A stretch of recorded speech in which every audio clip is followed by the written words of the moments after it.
नमस्कार। आज हम डिस्कस करेंगे HPSSC का प्रीवियस पेपर। जो प्रीवियस पेपर है ये हम डिटेल में डिस्कस करेंगे और ऑफिशियल आंसर की के अकॉर्डिंग ही हम डिस्कस करेंगे। तो जितने भी क्वेश्चन हैं उन सभी को डिटेल में और ऑफिशियल आंसर की के अकॉर्डिंग डिस्कस करेंगे। इसके अलावा आप हमें टेलीग्राम पर ज्वाइन कर सकते हैं। टेलीग्राम पर आपको इंपॉर्टेंट PDFs मिल जाएंगी। टेलीग्राम का लिंक नीचे डिस्क्रिप्शन बॉक्स में दिया गया है, या फिर आप अपने टेलीग्राम ग्रुप चैनल से @allexam31 भी जो है वो सर्च कर सकते हैं। वहाँ पर आपको हमारा चैनल मिल जाएगा।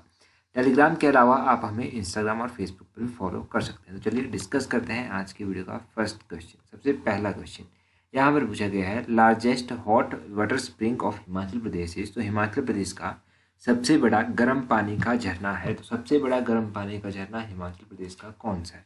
ये क्वेश्चन काफ़ी इंपॉर्टेंट है एग्जाम पॉइंट ऑफ व्यू से। तो इस क्वेश्चन का ऑप्शन ए मणिकर्ण जो है वो सही आंसर है। मणिकर्ण हॉट वाटर स्प्रिंग जो है वो हिमाचल प्रदेश का सबसे बड़ा गर्म पानी का चश्मा है। इसी तरह बात करेंगे कि जितने भी वाटरफॉल यहाँ पर ऑप्शंस में दिए गए हैं वो कहाँ कहाँ पर स्थित है। मणिकर्ण की बात करें तो ये तो आपको पता है कुल्लू में पड़ता है। मणिकर्ण के बाद ज्योरी, ये इंपॉर्टेंट है। ये कहाँ पर पड़ता है? ये किन्नौर में पड़ता है। ये किन्नौर में पड़ता है, इसको याद रखिएगा। उसके बाद Vashishtha hot water spring, Vashishtha जो है ये डिस्ट्रिक्ट कुल्लू के मनाली के समीप जो है वो पड़ता है। अगर कसोल की बात करें तो कसोल जो है ये भी डिस्ट्रिक्ट कुल्लू के भुंतर के समीप जो है वो पड़ता है। तो ये तो आप इन चार के चार वाटरफॉल्स के बारे में याद रखिए, ये कहाँ पर पड़ते हैं और सबसे बड़ा कौन सा है। Question number 123, pin Parvati pass connect Kullu with. तो पिन पार्वती दर्रा जो है वो कुल्लू को जोड़ता है। ये किसके साथ कुल्लू को जोड़ता है? अगर इस दर्रे की बात करें तो ये कुल्लू को जोड़ता है किसके साथ? लाहौल स्पीति या फिर स्पीति के साथ। ऑप्शन सी स्पीति जो है इस क्वेश्चन का सही आंसर होगा। अब कुछ ऐसे दर्रे जो लाहौल जो कुल्लू को स्पीति के साथ जोड़ते हैं या फिर लाहौल के साथ जोड़ते हैं। एक तो हो गया आपका पिन पार्वती दर्रा, एक सारा उमगा दर्रा हो गया। सारा उमगा दर्रा जो है ये भी कुल्लू को स्पीति से जोड़ता है। तो ये दो दर्रे आप कुल्लू और स्पीति के याद रखिए। एक तो हो गया कौन सा? पिन पार्वती दर्रा, और दूसरा हो गया सारा उमगा दर्रा। इसके अलावा जो भी इम्पोर्टेंट दर्रे एग्जाम में पूछे जाते हैं उनको मैं एक बार आपको बता देता हूँ। चंबा और कांगड़ा को जोड़ने वाले दर्रे, इनमें वारू दर्रा आता है। वारू दर्रा कई बार एग्जाम में पूछा गया है। इसके अलावा एक ऐसा दर्रा है जो कुल्लू को मंडी से भी जोड़ता है। तो कुल्लू को मंडी से जोड़ने वाले जो दर्रे हैं उनमें दुलची दर्रा आता है जो मंडी को कुल्लू से जोड़ता है। ये इम्पोर्टेंट दर्रा है। इसके अलावा कुछ ऐसे दर्रे जो लाहौल को भरमौर से जोड़ते हैं, जैसे कि कुक्ती दर्रा हो गया, दुग्गी दर्रा हो गया, छोबू दर्रा हो गया, ये लाहौल को भरमौर से जोड़ते हैं। तो ये सब आप याद रखिए। एक क्वेश्चन का आंसर आप कमेंट करके बता दीजिए कि एनिमल पास, एनिमल दर्रा जो है वो कहाँ पर स्थित है। 124 क्वेश्चन देखिए, Hangrang valley is located in which district of Himachal Pradesh. तो वैलीज के बारे में इंपॉर्टेंट क्वेश्चन एग्जाम में पूछे जाते हैं।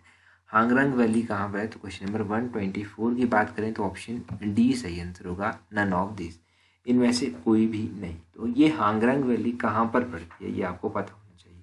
ये वैली पड़ती है किन्नौर में, तो इसका किन्नौर जो है वो सही आंसर होगा। मैक्सिमम बच्चे कंफ्यूज हो जाएंगे किन्नौर और लाहौल स्पीति में। तो हांगरंग का याद रखिएगा, ये किन्नौर में है। अब इसके अलावा किन्नौर की एक और इम्पोर्टेंट वैली है जिसका नाम है बसपा वैली। बसपा वैली को सांगला वैली के नाम से भी जाना जाता है। तो ये भी किन्नौर की वैली है। इसके अलावा जो अभी तक एग्जाम में पूछ जा चुके हैं उनमें कियारदादून वैली है। कियारदादून वैली, इसको पोंटा वैली भी कहा जाता है, ये सिरमौर में पड़ती है। और बलह वैली का तो आपको पता है कि बलह वैली कहाँ पर है, ये मंडी में स्थित है। पब्बर वैली, पब्बर वैली को रोहडू घाटी भी कहा जाता है, ये शिमला में पड़ती है। और अगर बात करें कुनिहार वैली की तो कुनिहार वैली सोलन में पड़ती है। तो ये कुछ इंपॉर्टेंट वैलीज आप याद रखिए। अगला क्वेश्चन देखिए 125, Kulti glacier is located in which district of Himachal Pradesh. जो कुल्टी ग्लेशियर है ये हिमाचल प्रदेश के कौन से जिले में स्थित है? अब फिर से ग्लेशियर्स की बात की गई है। इससे पहले हमने दर्रों के बारे में पढ़ा, अब ग्लेशियर्स की बात की गई है। तो ये Kulti glacier option D Lahaul Spiti में पड़ता है। लाहौल स्पीति इसका सही आंसर होगा। अब लाहौल स्पीति के कुछ इंपॉर्टेंट ग्लेशियर हैं जो आपको पता होना चाहिए, जैसे कि एक तो कुल्टी ग्लेशियर हो गया, ये लाहौल स्पीति में पड़ता है। लेडी ऑफ केलोंग ग्लेशियर, ये जो लेडी ऑफ केलोंग ग्लेशियर है ये भी लाहौल स्पीति में पड़ता है। और म्यार ग्लेशियर ये भी लाहौल स्पीति में पड़ता है। गेफांग ग्लेशियर ये भी जो है ये कहाँ पर पड़ता है? लाहौल में ही पड़ता है। इसके अलावा सोनपानी ग्लेशियर हो गया। सोनपानी ग्लेशियर जो है ये कुल्टी ग्लेशियर के समीप स्थित है, तो ये लाहौल स्पीति में पड़ता है। बादल ग्लेशियर जो है वो कहाँ पर पड़ता है ये आप कमेंट करके बता दीजिए। बादल ग्लेशियर कई बार एग्जाम में पूछा गया है। बादल ट्राइब्यूटरी भी है, तो ये किसकी ट्राइब्यूटरी है बादल, ये भी कमेंट करके बता दीजिए। क्वेश्चन नंबर 126 देखिए, वैदिक name of Chenab river is, तो चेनाब नदी का वैदिक नाम यहाँ पर पूछा गया है। वैदिक नाम चेनाब का क्या है, अस्किनी इसका वैदिक नाम है। अगर पूछा जाए ऑप्शन बी इसका सही आंसर है। वैदिक नाम जब आपसे पूछा गया तो अस्किनी इसका सही आंसर है। अगर संस्कृत नाम आपसे पूछ लिया गया चेनाब का, तो संस्कृत नाम है चंद्राभागा, ये इसका संस्कृत नाम है। ये आप याद रखिए, ये इसका संस्कृत नाम है और ये इसका अस्किनी इसका वैदिक नाम है। उसी तरह रावी की बात करें तो रावी का वैदिक नाम है पुरुषानी, ब्यास का वैदिक नाम है अर्जिक्या, सतलुज का वैदिक नाम है सतुद्री, यमुना का वैदिक नाम है कालिंदी। तो ये वैदिक नाम नदियों के आप याद रखिए। अब चेनाब नदी की जब यहाँ पर बात की गई है तो चेनाब की सहायक कौन कौन सी हैं, क्योंकि चेनाब की बड़ी कम सहायक हैं, जैसे कि चंद्रा हो गया, भागा हो गया, ये तो सहायक है ही हैं। इसके अलावा भी एक दो इम्पोर्टेंट हैं, जैसे कि उदयपुर जो है वो कौन सी नदी के किनारे स्थित है, तो उदयपुर चेनाब यानी कि चंद्राभागा नदी के किनारे स्थित है, तो ये भी आप याद रखिए। अगला क्वेश्चन है the old name of Sarahan was, तो सराहन का ओल्ड नेम आपसे पूछा गया है, पुराना नाम आपसे पूछा गया है। सराहन का पुराना नाम क्या था, सोनितपुर। ऑप्शन सी सोनितपुर जो है वो सराहन का पुराना नाम है। अब ये तो हो गया सराहन का पुराना नाम। अब इसके अलावा जो इम्पोर्टेंट क्वेश्चंस बनते हैं सराहन से रिलेटेड वो कौन से हैं। क्वेश्चन पूछा जाता है बनेड़, बनेड़ किसका पुराना नाम है, तो बनेड़ जो है ये सुंदरनगर का पुराना नाम है। बनेड़ के बारे में आपको पता चल गया। बनेड़ के अलावा पूछा जाता है कि कल्पा का पुराना नाम क्या है, तो कल्पा किसका पुराना नाम, कल्पा का पुराना नाम जो है वो चीनी है। सुंदरनगर का आपको पता चल गया। अगर आपसे पूछ ले जाए कि धमेरी किसका पुराना नाम है, तो धमेरी जो है वो नूरपुर का पुराना नाम है, ये भी याद रखने की बात है। और नालागढ़ का पुराना नाम हंडूर है। अगला क्वेश्चन देखिए, दमदमा महल इन मंडी वॉज कंस्ट्रक्टेड बाय, मंडी का ये जो दमदमा महल है ये किसके द्वारा कंस्ट्रक्ट किया गया, किसके द्वारा बनाया गया, तो मंडी का दमदमा महल जो था इसका निर्माण करवाया गया राजा सूरज सेन के द्वारा। ऑप्शन डी सही आंसर है।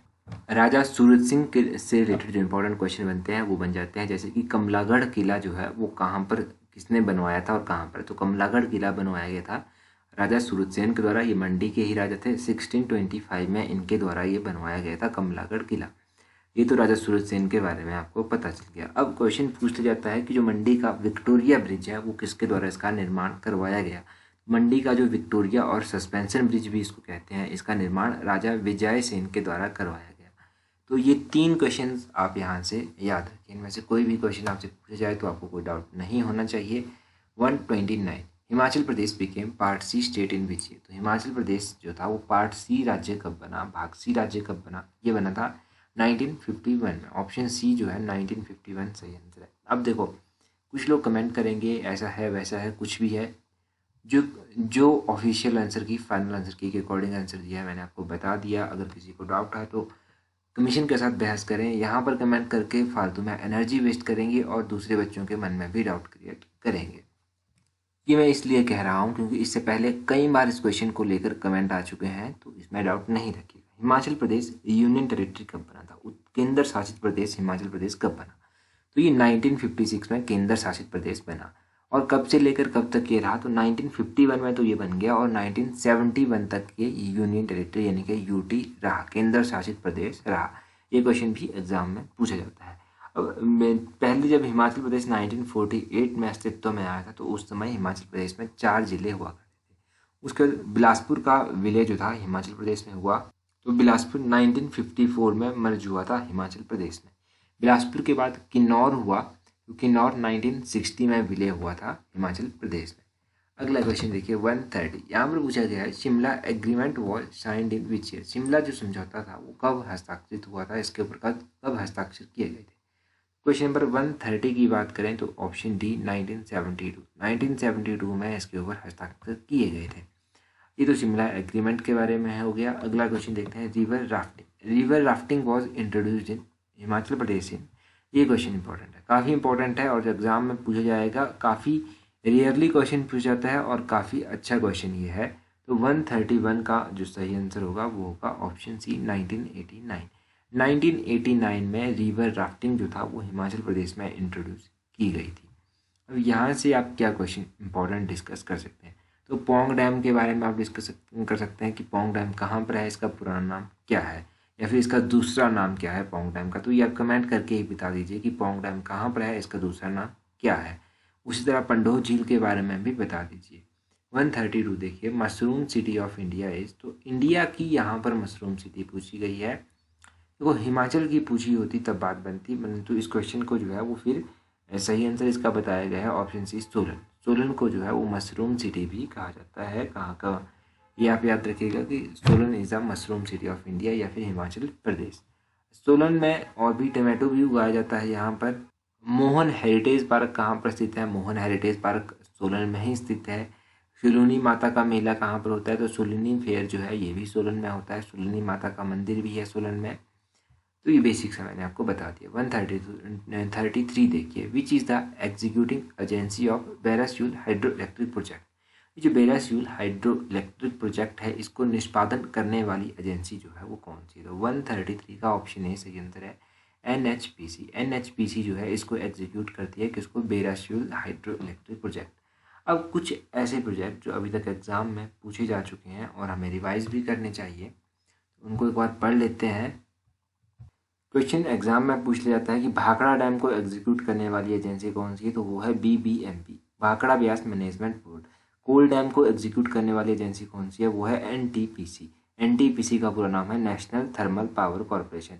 अब NHPC की बात हुई है तो NHPC जो है ये कौन कौन से प्रोजेक्ट्स, कुछ इंपॉर्टेंट प्रोजेक्ट्स हैं जिनको ये एग्जीक्यूट करती है, तो उन प्रोजेक्ट्स के बारे में जान लेते हैं। उससे पहले इसका पूरा नाम आपको पता होना चाहिए। तो NHPC का जो पूरा नाम है national hydro electric power corporation limited, इसका पूरा नाम है। अब जैसे कि चमेरा प्रोजेक्ट हो गया, चमेरा 1 परियोजना होगी, चमेरा 2, चमेरा 3, इन तीनों परियोजनाओं को NHPC के द्वारा ही एग्जीक्यूट किया जाता है। बेरास्यूल परियोजना आपने यहाँ पर पढ़ा, इसको भी NHPCL ही एग्जीक्यूट जो है वो करता है। ये जो बेरास्यूल परियोजना है ये कहाँ पर स्थित है, ये आप कमेंट करके बता दीजिए।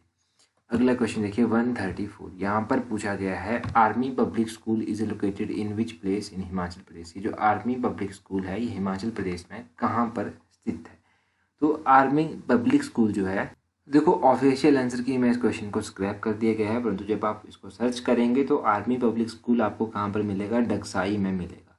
डगसाई में है ये आर्मी पब्लिक स्कूल। डगसाई कहाँ पर है, डगसाई आपको पता है ये सोलन में पड़ती है, छावनी है एक। तो ये थे इंपॉर्टेंट क्वेश्चन जो हमने डिस्कस किए। आई होप कि वीडियो आप लोगों के लिए हेल्पफुल होगी। So that's all for today. Thank you very much for watching and listening it very patiently.